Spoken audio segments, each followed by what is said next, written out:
ನಿನ್ನೆ ದಿವಸ ನಮ್ಮ ಹುಕ್ಕೇರಿ ಪಟ್ಟಣದಲ್ಲಿ ಒಂದು ದುರಷ್ಟಕರ ಘಟನೆ ನಡೀತು.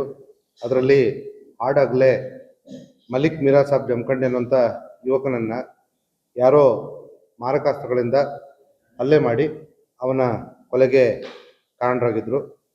ಈ ವಿಚಾರದಲ್ಲಿ ಮಾಹಿತಿ ಬಂದ ತಕ್ಷಣ ಸ್ಥಳಕ್ಕೆ ಧಾವಿಸಿದ ಪೊಲೀಸರು ಮಾಹಿತಿಯನ್ನು ಪಡೆಯಲಾಗಿ ಮೇಲ್ನೋಟಕ್ಕೆ ಸುಮಾರು 20-25 ವರ್ಷದ ಯುವಕನಿಗೆ ಕೊಲೆ ಮಾಡಿರೋದು ಕಂಡು ಬಂತು. ಆ ಬಗ್ಗೆ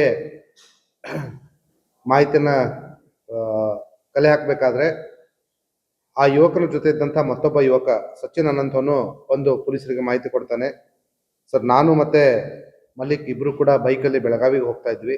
ಆ ಒಂದು ಸಂದರ್ಭದಲ್ಲಿ ಹಿಂದೆ ಇಬ್ಬರು ಯುವಕರು ನಮ್ಮನ್ನು ಫಾಲೋ ಮಾಡ್ತಾಯಿದ್ರು.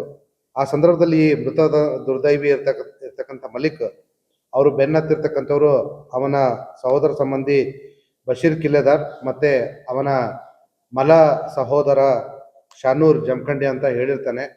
ಅವರಿಬ್ಬರು ನನಗೆ ಕೊಲೆ ಮಾಡೋ ಸಾಧ್ಯತೆ ಇದೆ, ಬೇಗ ಓಡಿಸು ಅಂತ ಹೇಳಿ ಇವನಿಗೆ ಸಚಿನ್ಗೆ ಹೇಳಿರ್ತಾನೆ. ಆದರೆ ನಿನ್ನೆ ದಿವಸ ಅಲ್ಲಿ ಸಂತೆ ಇದ್ದಿದ್ದರಿಂದ ಅವನು ಅಲ್ಲಿಂದ ತಪ್ಪಿಸ್ಕೊಳ್ಳಿಕ್ಕೆ ಆಗೋದಿಲ್ಲ ಬೈಕಲ್ಲಿ. ಆ ಒಂದು ಸಂದರ್ಭದಲ್ಲಿ ಹಿಂದೆಯಿಂದ ಬಂದಿರತಕ್ಕಂಥ ಈ ಆಪಾದಿತರು ಅವ್ರನ್ನ ಮಾರಕಾಸ್ತ್ರಗಳಿಂದ ಹಲ್ಲೆ ಮಾಡಿ ಅವನ ಸಾವಿಗೆ ಕಾರಣರಾಗ್ತಾರೆ.